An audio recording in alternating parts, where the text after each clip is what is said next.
kids can sometimes. No, not today. No, we gotta go. It's my sister's birthday. We gotta celebrate. But no, sometimes we'll have the kids because we have our pool and our fire pit and our s'mores and all that. Take your kids off your hands for a little while.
A very brief announcement that we do have some second chance auction opportunities, which are on a chair, rather they're on a table toward the middle back of the social hall. And Helen has brought her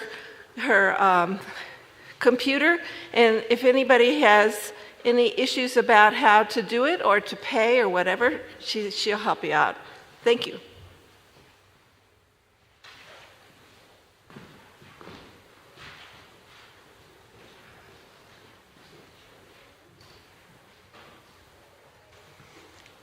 Good morning, First Unitarian.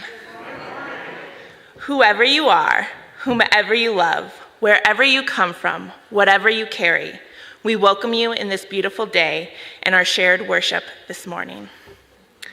All people of goodwill are warmly invited to join us on the great journey of the mind, the heart, and the spirit. Happy Father's Day to all of you who do the work of fathering others. We need you.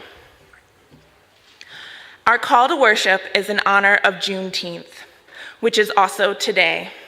In honor of Juneteenth, the poet Amanda Gorman wrote these words. You will be told this is not a problem, not your problem. You will be told now is not the time for change to begin.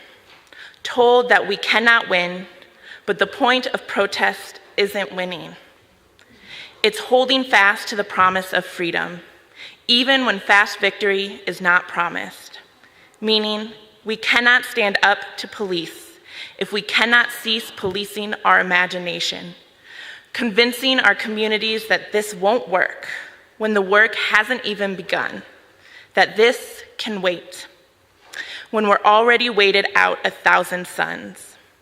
By now, we understand that white supremacy and the despair it demands are as destructive as any disease. So when you're told that your rage is reactionary, remind yourself that rage is our right. It teaches us it is time to fight in the face of injustice.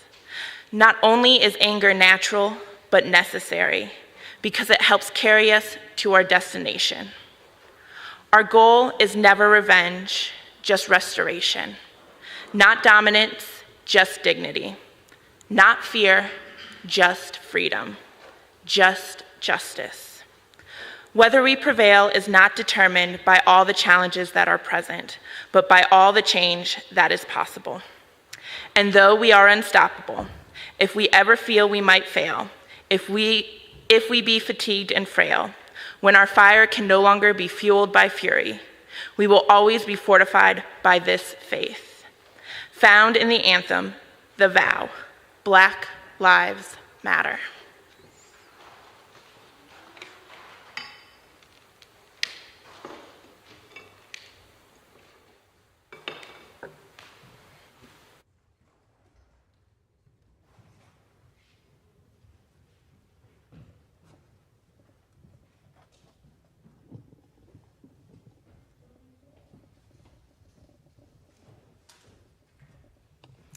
Whoever you are, wherever you are welcome here. This song is for you. We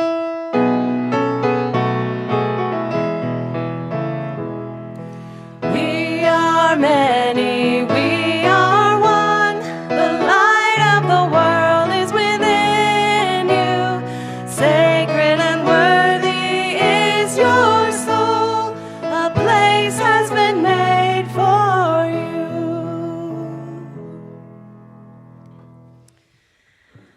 All right, thank you so much, Lena, for those amazing words. And also to pivot a little, this service today is also about reproductive justice rights. And so this next song, just as a preface, is a shout out to everyone involved in making legislative decisions in reproductive justice rights for women.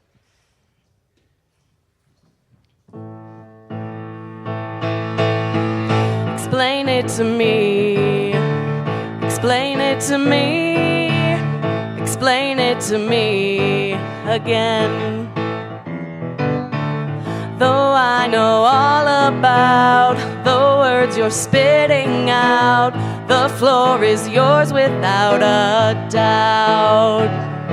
I already know how this is gonna go. I already know how this is gonna go.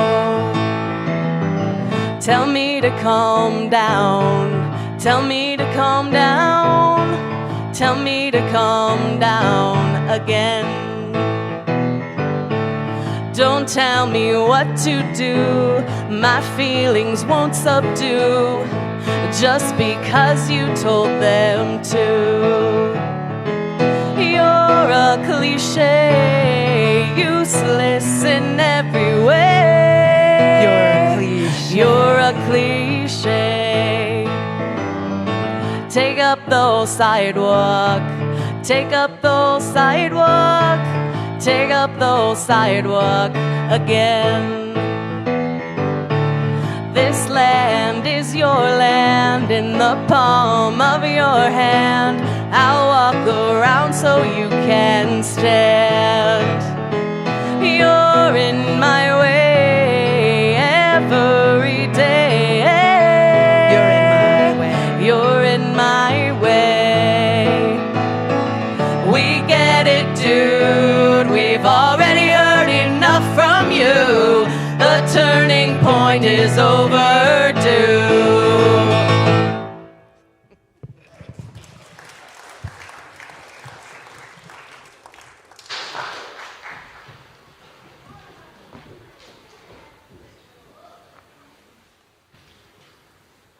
I'm not Aaron. I'm not Aaron either. I think it's on. My name's Sally, I'm Mary. and today is, give me my speech. Oh, I've got it. Wait, she told me what I'm supposed to say. All right, happy Father's Day. Families and parents of all kinds are celebrating love today. Some families are together today, and some families aren't. But all families are connected by their hearts, wherever the members might be. Some families are related by birth, and some families are, just a second, intentionally chosen along the way. You are invited to come up here to get close to the book we'll be sharing in our Time for All Ages, The Family Book by Todd Parr. So come on, kids, try it out. We're going to get down. One of the things we practiced was whether we could sit down in the stairs and then get up. So we're now going to show how good we are at this.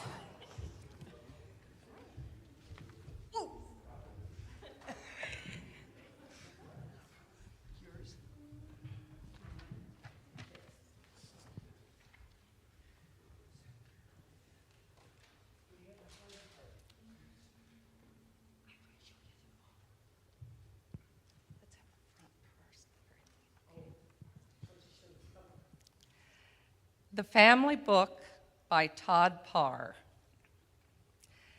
Some families are big. Some families are small. Some families are the same color. Some families are different colors. All families like to hug each other. Some families live near each other. Some families live far from each other. Some families look alike. Some families look like they're pets. All families are sad when they lose someone they love. Some families have a step-parent and step-siblings. Some families adopt children. Some families have two moms or two dads. Some families have one parent instead of two. Some parents like to celebrate special days together. Some families eat the same things. Some families like to be quiet.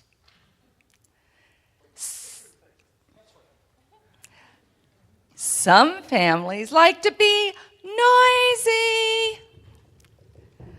Some families like to be clean. Some families like to be messy. Some families live in a house by themselves. Some families share a house with other families. All families can help each other be strong. There are lots of different ways to be a family. Your family is special no matter what kind it is. Love, Todd. Please join us in singing our children to story time in the chapel.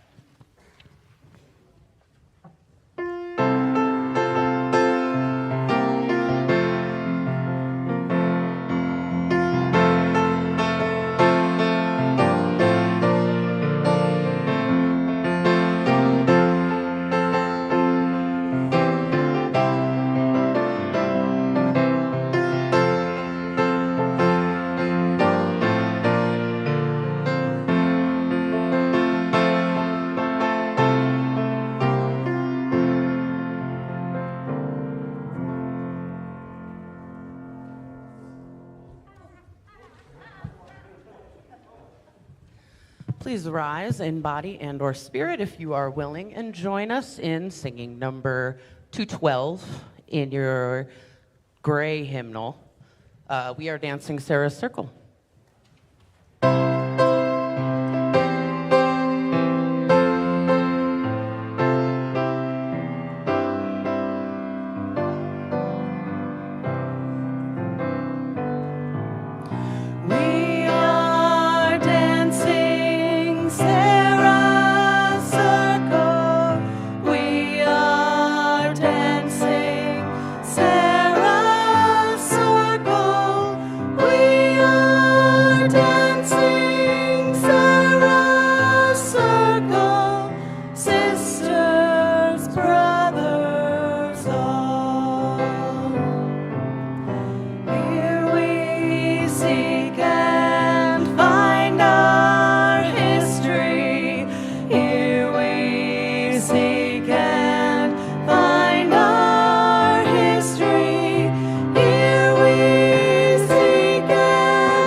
Good morning, First Unitarian.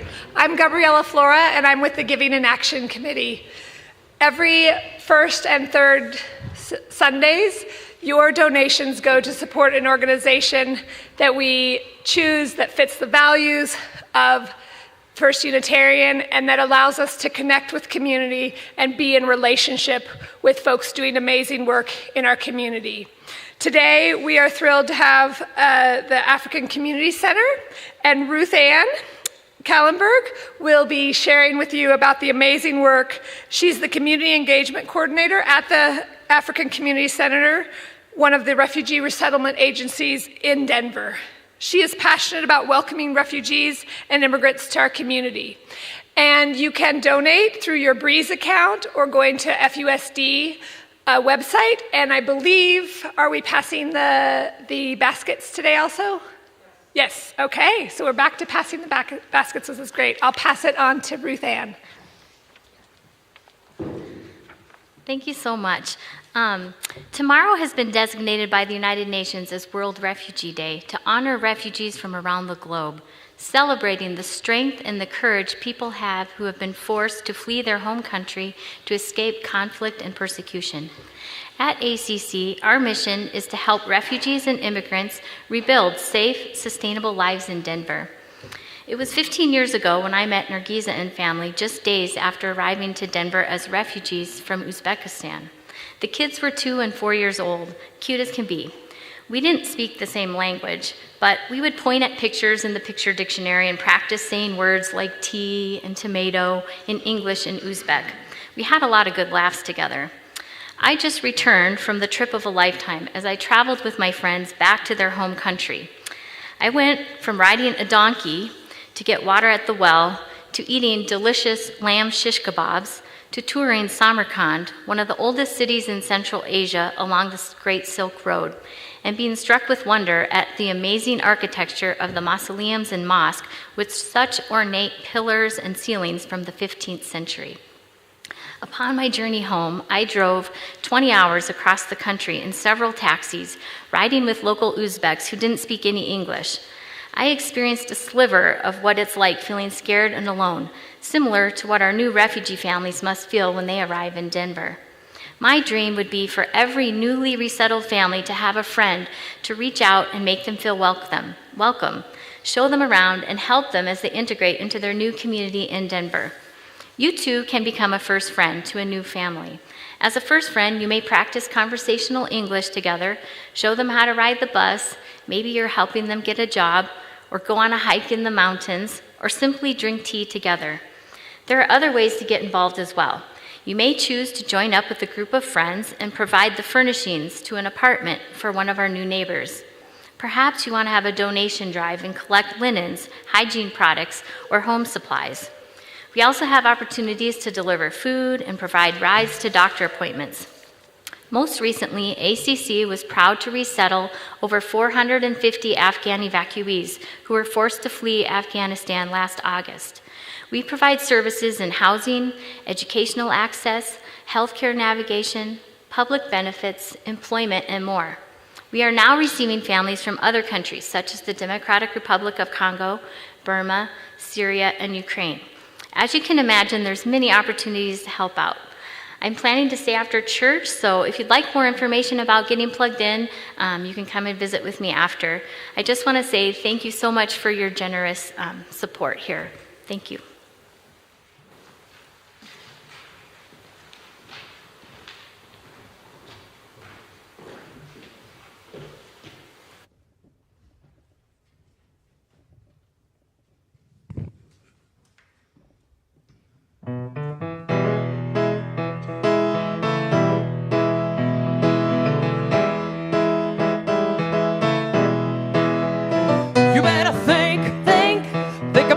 Trying to do to me. Think. Let your mind go, let yourself be free. Let's go back, let's go way on the way back when. I didn't even know you, you couldn't have been too much more than 10. Just a child. I ain't no psychiatrist, I ain't no doctor with degrees, but it don't take too much IQ to see what you're doing to me.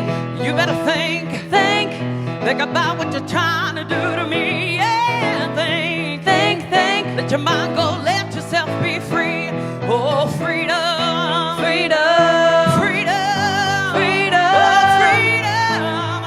Yeah, freedom.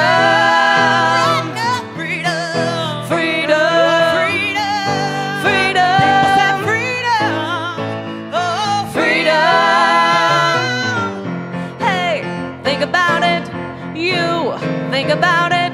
There ain't nothing you could ask, I could answer you, but I won't.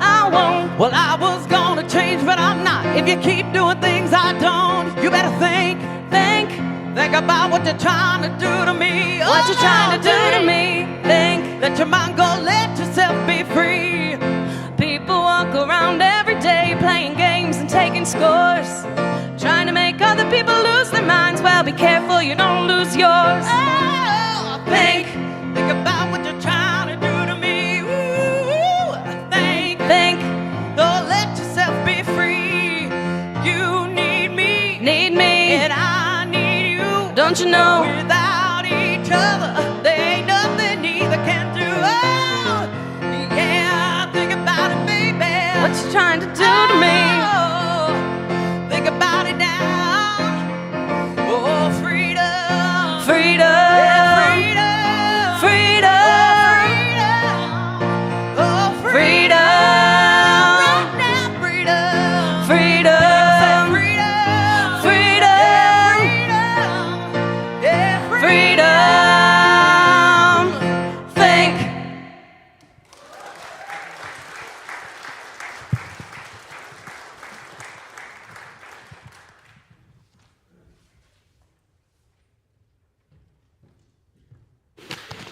Good morning, First Unitarian. A couple things I need to let you know about. Next Sunday, Sunday service will not be at 10 o'clock, it will be at 9 o'clock, an hour earlier, and that's because of Pride Weekend and the Pride Parade that's going to start in Cheeseman Park and go down Colfax. Colfax will be essentially uncrossable by 10 o'clock. So services at 9 o'clock, and then folks who want to go both to service and to march in the Pride Parade will be able to do that. So 9 o'clock next Sunday, not 10 o'clock. 10 o'clock, it'll all be over. Second thing that I need to let you know about is next weekend is Pride Sunday, and next weekend is Pride Weekend, I should say, and we are hosting this year the annual Interfaith Pride worship service. So that's going to be here Thursday night at 6:30. There's going to be clergy from all over the city, Rabbi Black and Pastor Louise and Pastor Brian Henderson from First Baptist. It would do my heart good if First Unitarian made a good showing for all my colleagues on Thursday night at 6:30. You should know our own Erica Trissler is going to be doing the sermon. And our own Leah Davis is going to be doing the music. So Thursday night, 6:30, please come out. I want to let you know that Terry Kalesa had eye surgery on Friday. She is home and recuperating. Erin Kenworthy left last Sunday to go to Maryland to visit her in-laws and promptly came down with COVID. She has been self-quarantining there for the last 5 days. I want to let you know that David Keller and Julie Myers are not here today because they are back in Rhode Island welcoming their brand spanking new granddaughter. Lily Kit Lone was born on June 15th. I want to send out some appreciation to the Select Committee investigating the January 6th attack on the Capitol building. Yeah. It is a story that desperately needs to be told, and I really hope the country is listening. And lastly, I want to just send out some love and support to all the people out there living on fixed incomes in this insanely inflation-driven world. Prices going up, savings going down. If that is you struggling under those circumstances, your community sees you, we love you, we support you, we pray you have everything you need. If you don't, please come and see me. In honor of Father's Day today, our prayer is a poem, maybe a slightly long poem by local award-winning educator and author Dominique Christina, a friend of mine who has spoken from this pulpit many times. It's called men. Sometimes men are more than mountains. Men like my grandfather, prolific in knowing the difference between epic and being tragic. Men who gather their street lamp experiences and turn them into lightning bolts. Sometimes men are more than oak trees. They dig their heels into this life, turn their backs into bridges, find God in the darkest places, and live in the light of their faith for the rest of their days. They cook catfish, shoot rifles, rock babies, pickle and brine unthinkable things. Line their shelves with mason jars and shell casings.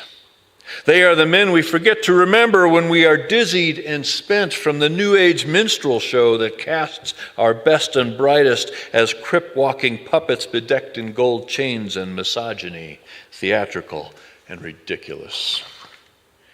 We forget to remember the magic our grandfathers' hands held when they pulled splinters from our palms and spooned homemade ice creams into pouting mouths and made everything better with a story. Sometimes men are wider than oceans. They swell and rise higher than their specific geography. Men who stuck and stayed through unlivable circumstances and pulled and stretched their humanity into 1,000 dreams deferred because they saw beyond the strong winds of their own hardship to imagine us with scholarships and families and mortgages and passion. These men are the first poets. They write sonnets on handkerchiefs and keep them in pine boxes. They whisper their wishes into their woman's ear at night, tell her the things they cannot bear for the light to hear. They are Jesus all over again. Cornrowed and tattooed, divine and condemned. They are the ones we need to remember when we forget. Sometimes men are just men. Live hard, love hard, fight hard, and die hard. Their sins are punishable by death. They apologize infrequently. They cry when no one is watching. They are the tremble and roar of our consciousness, fire starters, shit talkers, and waymakers. They are the problem and the solution. The apocryphal parts of the kingdom, they are at the top and the bottom of the hierarchy. They live their lives trying to make sense of that contradiction. They are men before they know it, before they even have language for it. They have defended their mamas and fought for their sisters, died for their brothers. They are the ones to remember when we forget, even as they hurt us. Even as they twirl around the strange and macabre dance of masculinity and get the steps wrong. They are the means to keep our heads up, the ones we've been waiting for, the ones we've always had, the ones we will always have, the ones who never leave, the ones who have to leave. Sometimes, sisters, men are the best things we've ever done. When our sons alchemize from our bodies, they rewrite the feminine template into sword fights and solitude. They burst through human skin with a mission statement written in blood and tears, more permanent than any stone tablet could be. Before Moses was a prophet, Moses was a man. And we should remember, yes, we should remember when we forget.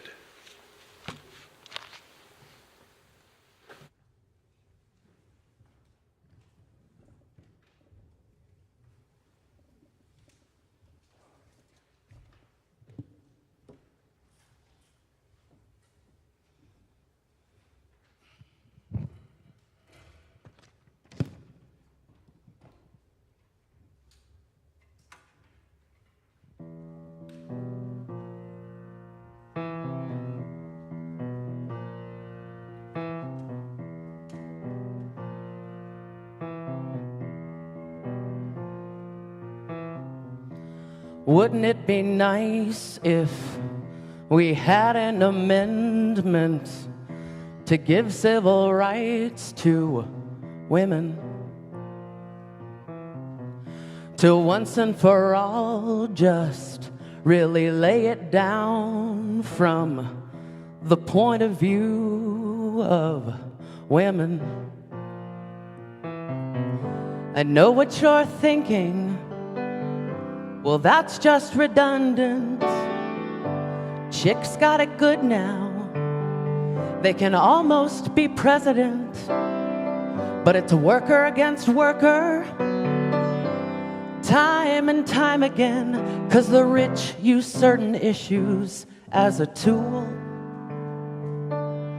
And when I say we need the ERA, it ain't 'cause I'm a fool. It's 'cause without it, nobody can get away with anything cool. You don't have to go far, like just over to Canada, to feel a heightened sense of live and let live. What is it about Americans, like so many pit bulls, trained to attack and to never give? We gotta put down abortion, put it down in the books for good, as central to the civil rights of women. Make diversity legal, make it finally understood through the civil rights of women. And if you don't like abortion, don't have an abortion, and teach your children how they can avoid them. But don't treat all women like they are your children. Compassion has many faces and many names. And if men can kill and be decorated instead of blamed, then a woman called upon to mother can choose to refrain. And contrary to eons of old-time religion, your body is your only true dominion. Nature is not here to serve you or at any cost to preserve you. That's just some preacher man's old-time opinion. Life is sacred, and life is also profane. A woman's life, it must be hers to name. Let amendments put this brutal game to rest. Trust, women will still take you to their breast. Trust, women will always do their best. Trust that our differences make us stronger, not less.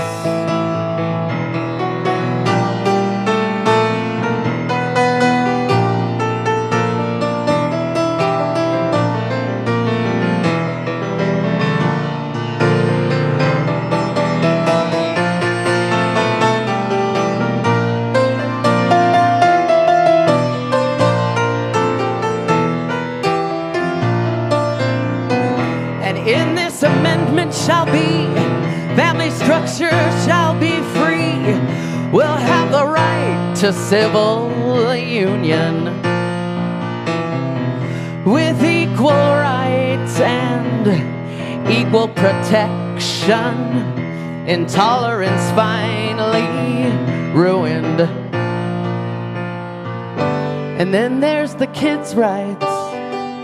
They'll naturally be on board, the funnel through which women's lives are poured. Our family is so big, and we're all so very small. Let a web of relationship be laid over it all, over the strata of power piled up to the sky, over the illusion of autonomy on which it lies, over any absolute that nature does not supply.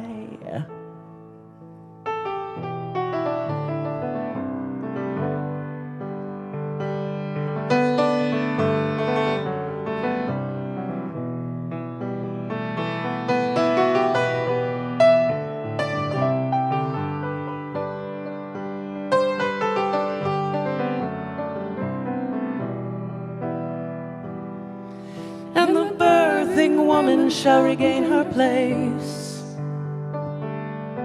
in the circle of women in a sacred space.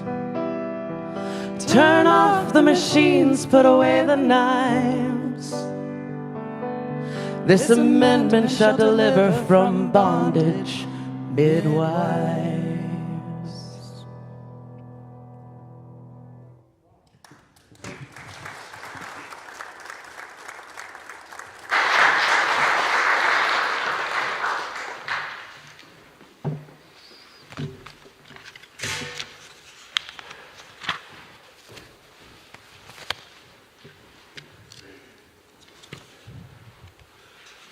Thank you for our musicians, as always.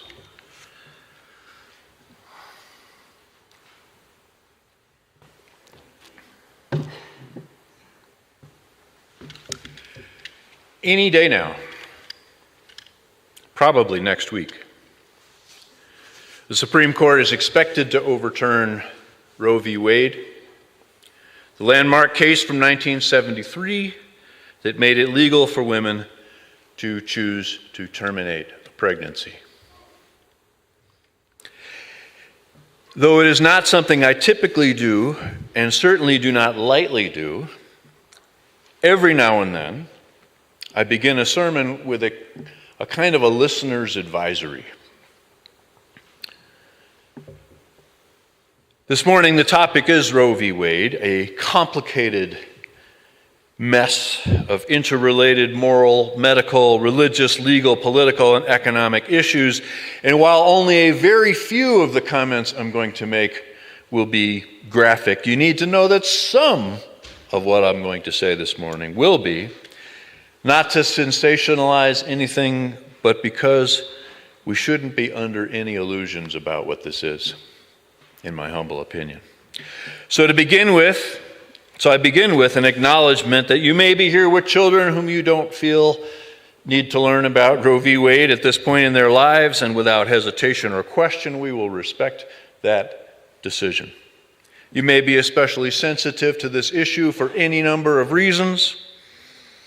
You may have had a bad experience. You may be living with deep pain or regret. You may simply not believe the subject of Roe v. Wade is appropriate to a worship service in a community of faith.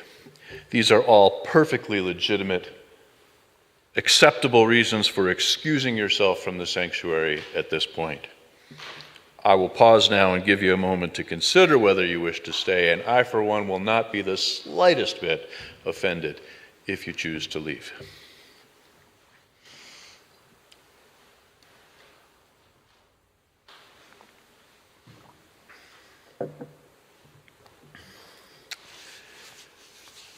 I'm aware of a number of things as I prepare to speak to you on this. I'm aware that I'm an old white man. I'm aware that First Unitarian Denver is a faith community and that this is a worship service in the context of that faith community. I'm aware that abortion is not a worshipful subject. It does not lend itself to comforting spiritual platitudes. It is not beautiful. It is not biblical. You may well ask why on earth I would bring it to you here. First, Unitarian Universalism has a long history of speaking out on this issue, going all the way back to 1963. And you might be aware that it was a group from the Women's Alliance of the First Unitarian Church in Dallas that helped raise the money and the awareness that allowed Norma McCorvey, a young Dallas mother who was denied an abortion, and Sarah Weddington and Linda Coffey, two young lawyers from the University of Texas, to take the landmark case of Roe v. Wade to the Supreme Court. You might be aware that the Unitarian Universalist Association joined the American Jewish Congress, the Episcopal Diocese of New York, the United Church of Christ, the Board of Christian Social Concerns of the United Methodist Church, and others in filing a religious brief in that case in 1973. But more to the point, before Roe v. Wade, estimates of the number of illegally induced abortions in the United States run anywhere from about 200,000 to about 1.2 million per year. And the estimates are that between 5,000 and 10,000 of those women died every year. Between 5,000 and 10,000 every year. No one will ever know how many others suffered severe physical, emotional, or psychological trauma. And as people of faith, affirming the inherent worth and dignity of all human beings, we just recognize abortion is not an issue. Abortion is a fact. Period. Today, about half of all American women will or have experienced an unintended pregnancy, and about half of those, about 1 in 4 women, will have had an abortion by age 45. That's actually lower than it used to be 15 or 20 years ago. It used to be 1 in 3. Now it's 1 in 4. But I invite you to chew on that number for a moment. 1 in 4 women in America will have an abortion by age 45. That is a staggering number of human beings. And so the odds are astronomically high that many of you have faced this decision, or someone very close to you has, or both. In my personal history, I have accompanied 3 women to abortion clinics for abortion procedures and sat in the waiting room once many, many years ago as someone's boyfriend, once later as someone's friend, and once later still as someone's minister. If the sorrow, the difficulty, and the pain of the decisions that I personally witnessed are any indication, 1 of every 4 women in America is a confounding, overwhelming, staggering amount of collective human anguish. That's why abortion is an appropriate topic for a community of faith that seeks to be engaged in the real world. In a spirit of full disclosure, I'll tell you, I have some pretty fierce opinions on this subject, even as a white old man. Not least of which around the arguments being made by the current Supreme Court and their insistence on textualism, which I personally feel is about as ridiculous an argument as biblical literalism, and for many of the same reasons. You know, maybe men who owned slaves and didn't think women were fully human are not the final authority on, issues like AR-15s and modern medicine.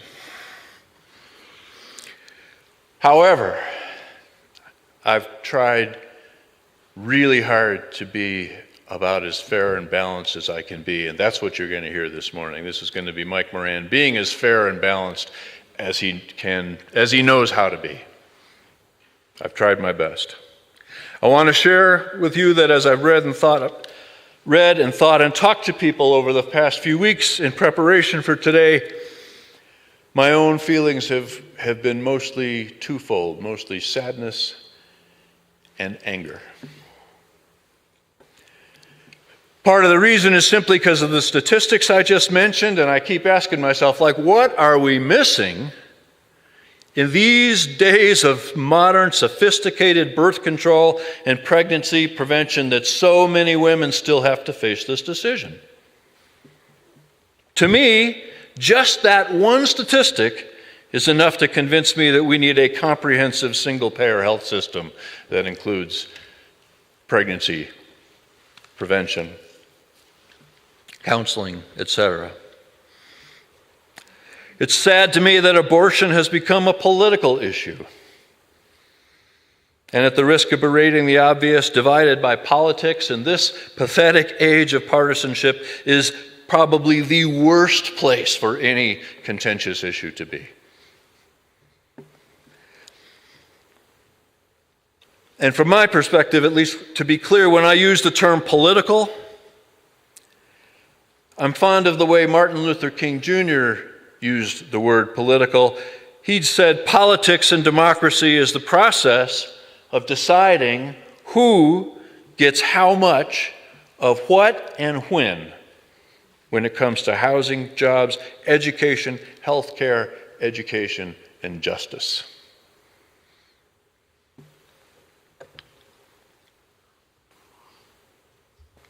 On that note,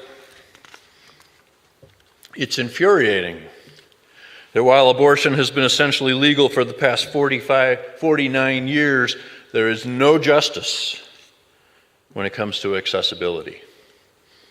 Poor women, especially poor women who happen to live in rural areas, do not have access to abortion in the same way as middle or upper class women who live in metropolitan areas. And abortion costs anywhere from around $400 to well over $1,000, sometimes $2,000, depending on if there are any complications or depending on how far along a pregnancy might be, what state you happen to live in, and if you can get any assistance.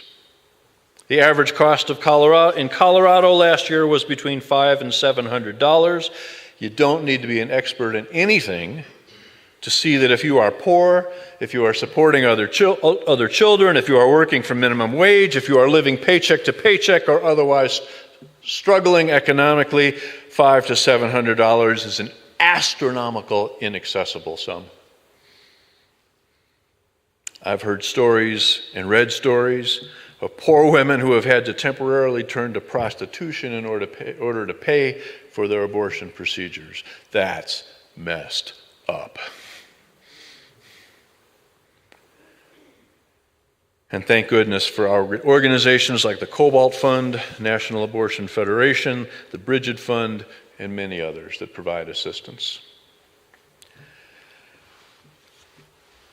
I'm angry because I know a white woman who told me the story of having to be escorted to her car through the parking lot, down the sidewalk to the door of an abortion clinic, and there were something like 20 people screaming at her to not kill the baby, don't murder the baby, we'll adopt the baby, we'll keep your baby. She said there was another woman, an African-American woman, also being escorted, and while they shouted at the African-American woman, nobody offered to keep her baby. There are thousands of stories like that. It is almost despairing that our national conversation about this complicated and sensitive issue is so thoroughly dysfunctional. And from my point of view, the fringes of both pro-choice and anti-choice are about equally unhelpful. And if you were paying attention, and if you're familiar with this issue, you probably noticed I just framed the debate by using the words pro-choice and anti-choice. I could have said pro-choice and pro-life, but I won't use that phrase. I won't use the words pro-life to describe those who would remove a woman's right to choose, because that term is a lie. And it doesn't take much analysis to see it that way. It deliberately insinuates that anyone who does support a woman's right to choose is anti-life. And that's crap. Pure crap.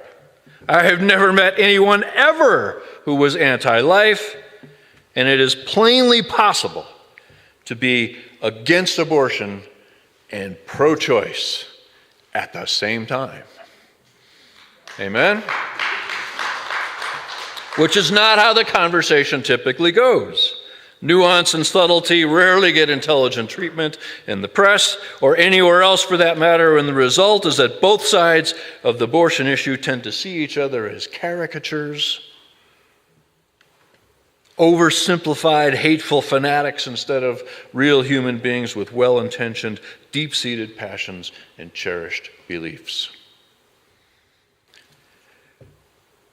Language is part of our difficulty,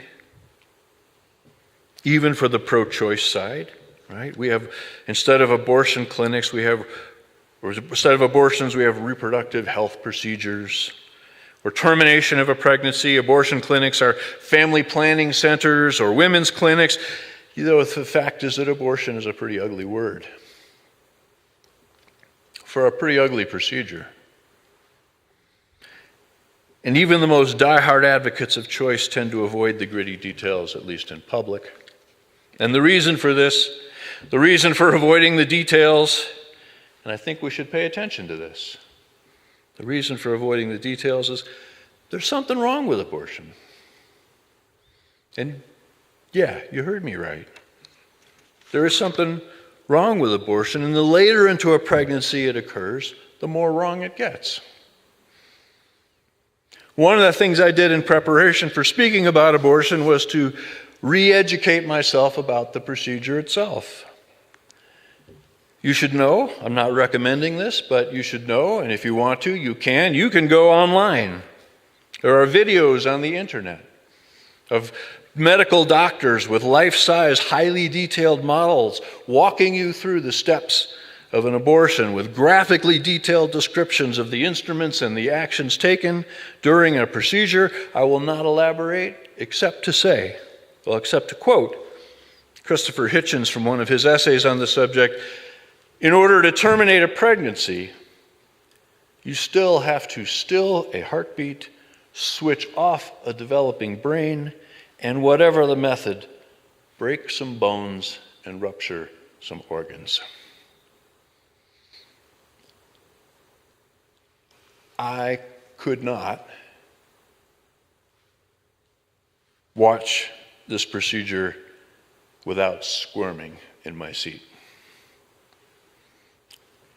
And to be perfectly honest and perfectly blunt, I, at least, found it impossible to watch an abortion being performed and simultaneously believe that some moral good was being achieved. I'm not trying, I don't have any intention of offending anyone, but you know, beyond about 9 weeks, the fetus is about 3 inches long, and there is no such thing as an abortion that is not unspeakably violent on that very small scale. I think it's okay to squirm a bit when it comes to abortion. And by all means, come to your own conclusions, but do it with all the facts. There's nothing spiritually mature about being in denial or investing in selective blinders when it comes to an issue that will intimately affect a full quarter of the female population. We need each other, and the women we love need all of us to know and understand as much as we possibly can.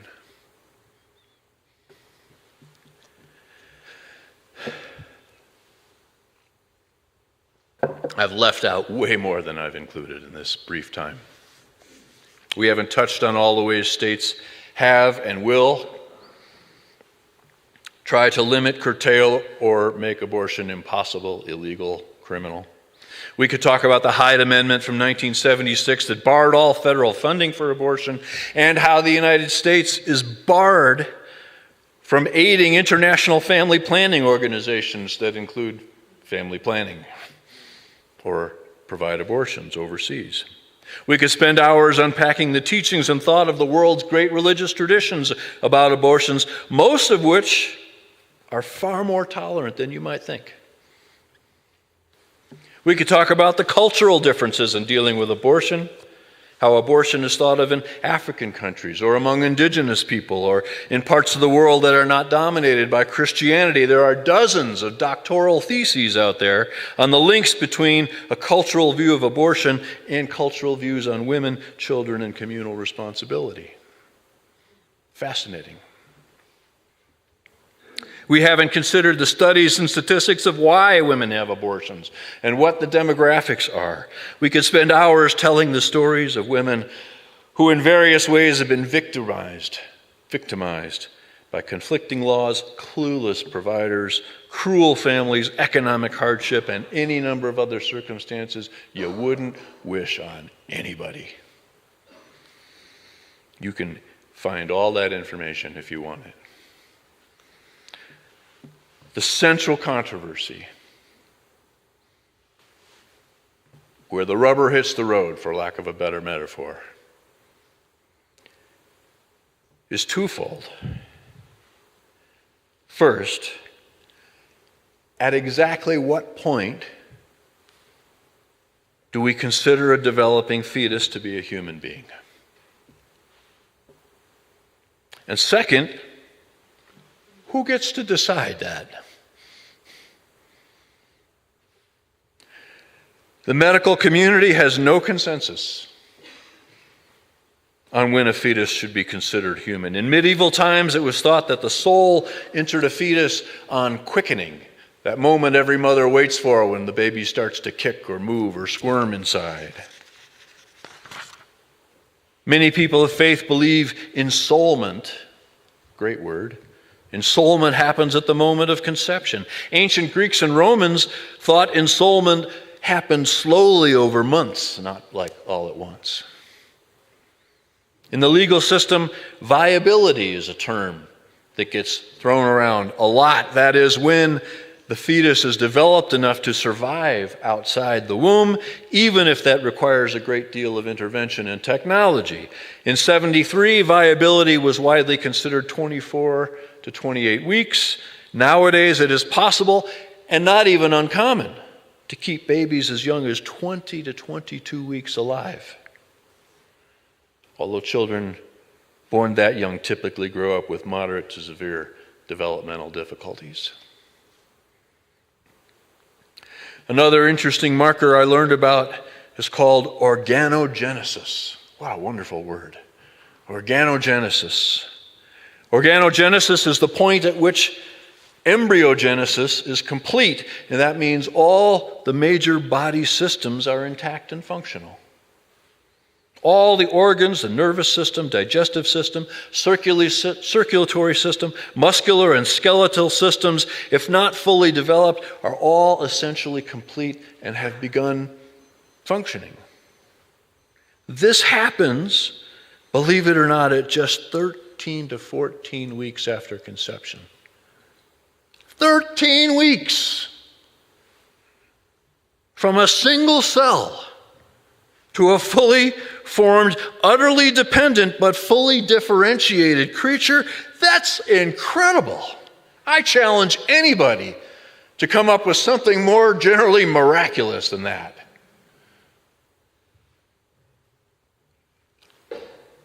Some people feel that if the fetus can feel pain, that's enough evidence that there's something worth protecting. But anyone who's ever gone fishing know that even worms and insects and barnacles feel pain. At least they know when they're being injured. That's just not very compelling criteria in my point of view.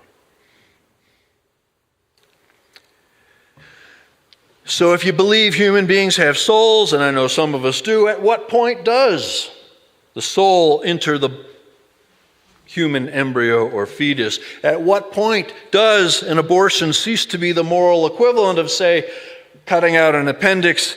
And at what point does it become murder? And the answer is, nobody knows. Nobody knows the answer to that. I don't know. You don't know. Your doctor doesn't know. The Supreme Court certainly does not know. And because no one knows, the 1973 Supreme Court left that decision up to the values, the morals, the conscience, and most importantly, the self-determination of each woman to decide for herself within certain limits.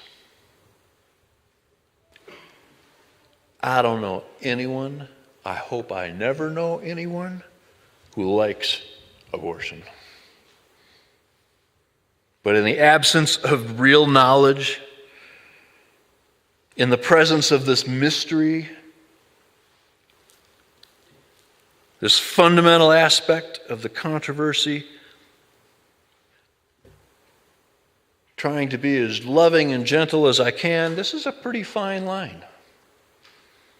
Faced with the mystery, those who would remove a woman's right to choose believe we should err on the side of protecting a potential human life. That's not a bad thing. Those who would support a woman's right to choose believe we should err on the side of self-determination for the women whose bodies and lives are so intimately affected. With a few exceptions, neither side is evil. In my opinion, both those positions are deeply worthy of respect.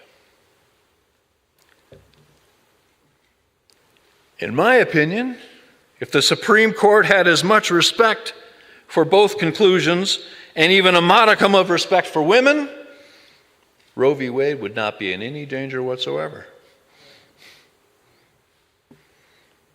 And their advice would be sensible and fair. They would say, if you think abortions are evil, don't have one.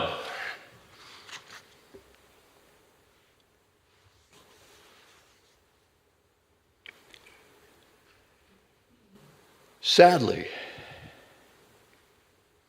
I think Roe v. Wade is effectively gone. Hasn't happened officially yet, but we all know who's on the Supreme Court right now. They've made themselves clear. I hope I'm wrong.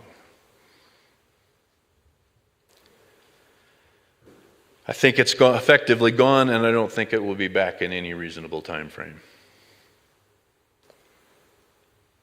I find I can't articulate my own conclusions any better, and I almost really hate to quote Bill Clinton, but actually I do hate to quote Bill Clinton.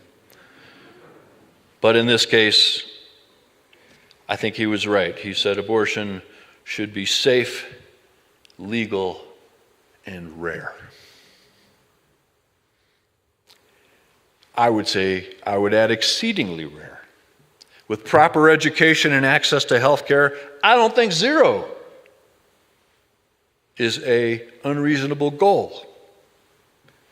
To get there, even without Roe v. Wade, we have a lot of work to do. Amen?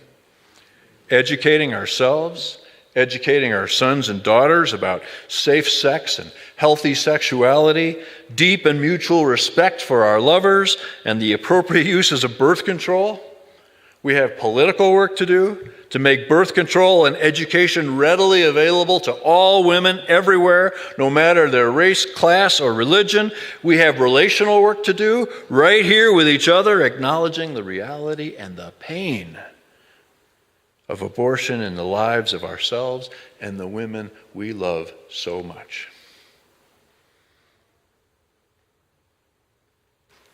My wish for all of us is that our lives and decisions be guided by truth, hope, by love, and by grace.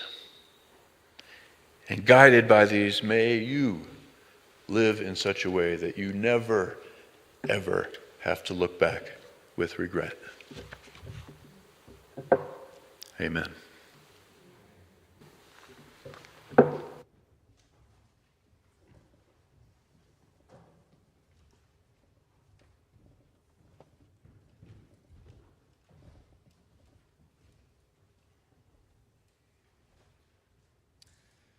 We're going to sing number 348 in your gray hymnal, Guide My Feet. We don't have a slide on the screen for that fourth verse, but we're going to go ahead and sing that one anyway. Rise if you are willing and able, and then please remain standing for our closing affirmation.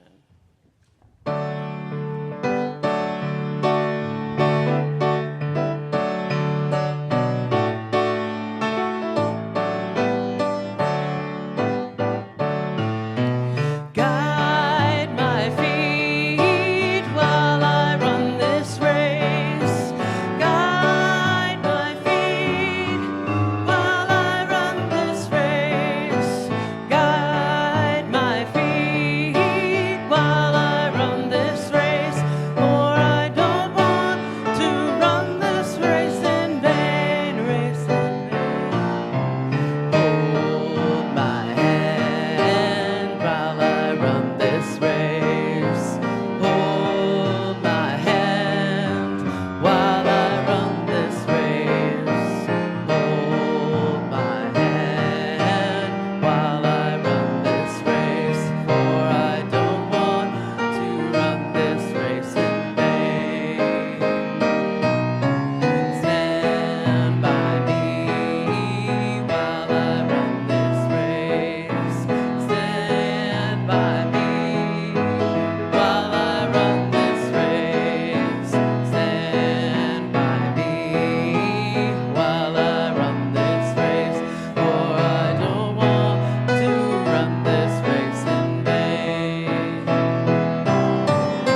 stars, throughout all time, through life and death, and the space between the stars.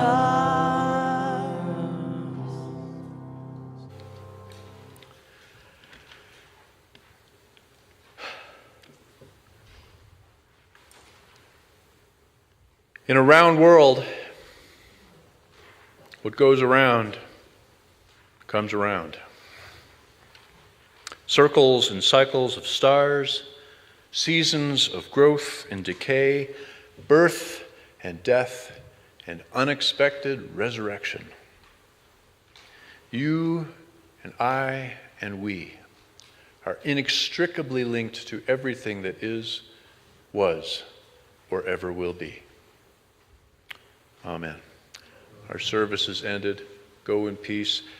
Know that Randall has made some coffee. If you'd like some, please stick around and visit and enjoy some coffee.